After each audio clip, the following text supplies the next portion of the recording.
Umaga Party List Representative Nicanor Briones. Congressman Briones. Sir, good morning po. Si Orly Trinidad po ito sa radyo na TV pa. Magandang umaga po, Congressman.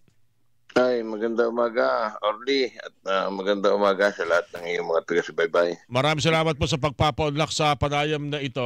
Congressman, pagnilinaw lamang, yung kasing mga report kahapon, binabanggitin nyo na hindi yun isabong, yung nakita, nag-viral, nag-trending, na larawan ninyo na nakatilikod kayo habang nagsasagawa ng tamang botohan yun sa pagka-speaker po noong Lunes. Ano ho yung video na yun kung hindi po isabong yun, Congressman Briones, sir? Ano yun, yung mga manok, pinaglalaban, walang tari, wala sa tunay na sabungan. Parang, ang tawag nila ata, parang practice sabong. Parang tinetesting mo yung mga alagang manok. Oo, bakit pinadala sa inyo? Sabi nyo kahapon hindi naman kayo mahilig sa sabong, Congressman. Tama, hindi naman ako pumapasok sa sabungan. Hindi tayo nagsasabong at pwedeng tanungin kung ako'y nakita kahit minsan sa loob ng sabungan. Mm-hmm. So, yung aking pamangkin nagpadala ng message sa messenger. Tiningnan ko kung ano ito at yun nga yung parang practice sabong at tayo iniimbitahan na sumali sa isang tradisyonal na sabong. Oo. Kaya ipinakita. So, ako naman curious lang kung ano yung nasa messenger. Kaya tinignan ko. Mm-hmm. Pinakita ko naman yung video sa mga nag-interview sa TV na ito yung wala naman sa sabungan, wala nagpupustahan. So talagang yung pinadalang message, yun ang inyong pinakita, yun ang inyong pinanonood, hindi yung online na nangyayari na mayroong sabog na nangyayari. Gano'n po ba yung Congressman? Tama, Orly. Pinakita ko sa kanila, parehong-pareho nung ibinidyo nung kung sino man yung nag-video na nasa likuran ko siguro. Oo. At nagtataka nga ako. Kaagad sinabi na naglalaro at nagsusugal tayo sa online sabong. Mm-hmm. O hindi naman ako marunong yan. Wala akong GCash, wala akong yung cash transfer na pwede online na gamitin. Hindi ako marunong. Mm-hmm. So, sana natanong man lang ako kung ano yung at hindi yung kaagad sinabi na nagsusugal tayo na online sabong. Eleksyon yun ng speakership. May 300, isa-isang pumupunta sa rostrum at nagsasalita. Mm-hmm. So, yun. Yun ang nangyari. Congressman, kailan nyo nalaman na may video at mukhang siguro nakita nyo, mukhang ako to, nakatalikod, bagong gupit. Kailan nyo nalaman yan? Hindi. Nung kinabukasan kasi nung Martes, ang dami na nagtatanong kung sino ito at mukhang hinihintay mismo ang confirmation sa inyo na kahapon lang daw nangyari, Congressman. Kasi sabi ko, sino kaya ang gumawa sa akin ito? Alam kong meron naman tayong hindi dapat na pinakikialaman yung mga personal na messages or o video sa ating mga cellphone ng kung sino. Inihintay ko na sabihin niya ako yan kasi malaking violation niya sa ating karapatan na hindi dapat pakialaman. So, ngayon, nung medyo akala ko hindi naman ganun seryoso. Malinis naman ako siya ko. Hindi ko naman talaga ginawa yon. Oo. Na ako'y nagsusugal o tinignan ko lang. Kaya nitong kahapon ko inarap ang media at sinabi ko na ako yon at malinis nga ako siya ko. Hindi naman ako naglaro ng isabong. Tama ba pag-intindi ko na wala naman kayo sama na loob at nag-explain kayo, wala na kayong planong habulin pa ng kaso o alamin pa kung sino yung nag-video sa inyo Tama ba yung pagkaunawa ko yung Congressman? Tama, tama. Sana lang ay huwag nang maulit. Kasi malaking gulo rin yung ginawa niya. Nagkaroon ng hindi magandang reputasyon yung aming institusyon. Ako, matagal na ako sa Kongreso since 2007, din bumalik ako ng 2022. Kaya hindi naman natin pwedeng sirain yung institusyon matagal na natin pinaglilingkuran. Kayo ba sabi nyo kasi hindi kayo talaga mahilig minsan ba di kayo naimbitahan na pumunta ng Sabungan, ma-experience yung ganyang kasi kayo kasi taga Batangas, alam naman natin isa ito sa talagang tinatangkilik lalo na kung piyesta itong Sabong, Congressman. Ako hindi ako napasok sa Sabungan, hindi naman wala akong hilig dyan.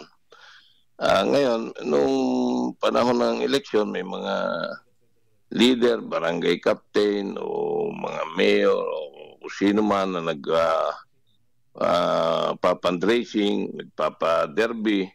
So naimbita tayo at bilang pagbibigay, bumibili tayo ng manok na pinasasali natin doon sa kanilang mga fundraising or sa kanilang pasabong. Pero hindi tayo pumupunta at ako'y hindi nga ako pumapasok sa Sabungan. Ano ba ang inyong naging paninindigan o naging controversial ang isabong, Congressman? Ay, alam mo ako'y maraming tauhan o empleyado sa aking piggery, sa aking poultry. Meron kaming security agency, meron tayong may 10,000 gwardiya, meron tayong may 5,000 mga janitor. Nakikita ko na naapektuhan sila ng online gaming. So, yan isa sa nagiging dahilan kaya medyo yung iba ay nagluluko kapag naubusan ng pera sa online gaming.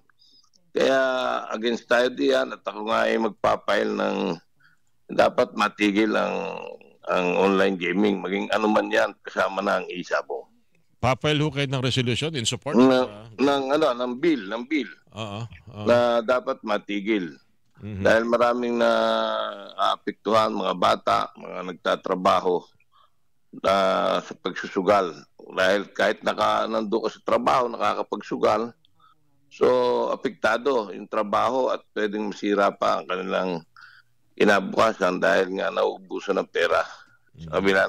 Kaya apektado rin yung aming mga hanap buhay. Kasi nga po yung isabong alam natin pinagbabawal na yan, so nakakalungkot lang na meron pa rin palang gumagawa nito at naiugnay sa inyo lalo na't na may pinapanood kayo na ang pakiwaran ng iba ay online sabong, Congressman? Tama, kaya pinakita ko sa mga nag-interview sa TV na ito yung sinasabi niyang online sabong. Para sa Batangas, butaw. Pinapractice nila yung kanilang manok. Oo, yung pala ibig sabihin yung butaw, sa Batangas, pa-practice. Walang tari yun. Minsan merong ginagamit na may parang gloves, kumbaga sa boksingero, meron ding gloves ang mga manok na panabong. Yun ang suot-suot, yun ang ginagamit, tama, gloves yung sa alip ng tari. Oo. Para siyang maliit na nilalagay doon sa paalang manok at misturang nag-meets practice, Congressman. Tama, para hindi makasakit o makabulag. Yung kaya nilalagyan ng gloves. Anyway, ito naman marami kasing humamon sa inyo at ginawa naman niya yung kahapon. Wala ba kayong kahit paano sintimbyeta naman doon sa mga kasamahan ninyo o maging sa Senado na hinahanap kayo kung sino ka man? Yan ang panawagan doon nakarang araw, Congressman. Oo nga, kaya naman umarap ako, malinis sa konsensya ko. Na hindi natin ginagawa yung kanilang paratang. So hindi na ako nagsalita pa na kung ano ang sagot ko doon sa kanilang mga hamong. Ang importante, sinabi ko na ang aking parte kaya sabi ko nga yung nag-video Pinatatawad ko na. Ako naman, humihingi ako ng dispensa sa lahat na nagkaroon ng ganitong issue na nadamay yung mga ibang congressman, yung ating kongreso. Pero hindi naman talaga natin ginagawa yon. Mahigit 2 oras siguro yung butuhan. Dahil isa-isa yung 300 congressman ay pumupunta ro sa rostrum. Nagmamanifest. Ibig sabihin, bago boboto, magtatalumpati muna kung bakit niya iboboto ang isang ninonominated speaker. So medyo matagal-tagal yun. Kung 300, 300 na pagsasalita yung congressman. Tama. So at nagkataon lang na may pumasok na message. Kaya tinignan ko kung ano yun. Okay. Anyway, nagulat nga ako nung although meron ng paiwatig kung kita ko kasi bagong gupit kayo, congressman na nakarang araw Sabi ko pag pinag-uusapan natin tungkol sa baboy, hindi kayo nababalita Pero dun sa viral video, talagang hinahanap pa kayo at ma-headlines kayo, congressman Tama. Alam mo, sabi ko, nagbiro nga ako sa mga taga-media. At respetado ko ang mga taga-media. Siguro isa lang yun sa may kung sino man yung gumawa noon. Dahil malaki naging tulong ng taga-media sa pinaglalabang advokasya ng ating mga nasa sektor ng agrikultura, magsasaka. So yun, sabi ko nga lang, wag nang maulit. At ako naman, siguro wag na sana may mag-message messenger. Pero natural na natitingnan mo yun So, yun. Pinatatawad ko na yung gumawa nun. Okay. Congressman, maraming salamat po sa inyo binigay na pagkakataon at buti na lang yung bidyong hindi controversial ang binuksan ninyo. Kagandahan din naman, may mga ganyan nagmamasid para sa inyo sa plenary. Talaga kinakailangang patunay na marami nagbabante rin sa mga ginagawa ng mga mambabatas, Congressman. Okay naman yun. Kaya lang dapat tanungin muna. Kung meron ka mang nakita o napansin, tanungin muna yung isa concern. Maging yan man ni congressman o hindi congressman, ordinaryong mamamayan, dapat bigyan mo ng pagkakataon na magpaliwanag bago ka. Lalo't bawal na pakialaman mo ang mga personal or private na mga conversation ng ating mga kababayan. Congressman Nicanor Briones, sir, maraming salamat sa iyong pinagkaloob na pagkakataon at sa ulitin po, sir, marami pa tayong pagkakataon magkausap, lalo na po itong walang tigil, walang humpay na presyuhan lalo na ng karne ng baboy. Congressman, thank you po sa inyo. Maraming salamat, Orly. Maraming salamat sa lahat ng taga-subaybay ng iyong programa. Thank you. Magandang umaga po muli. AGA Party List Representative Nicanor Briones, mga kapuso, ang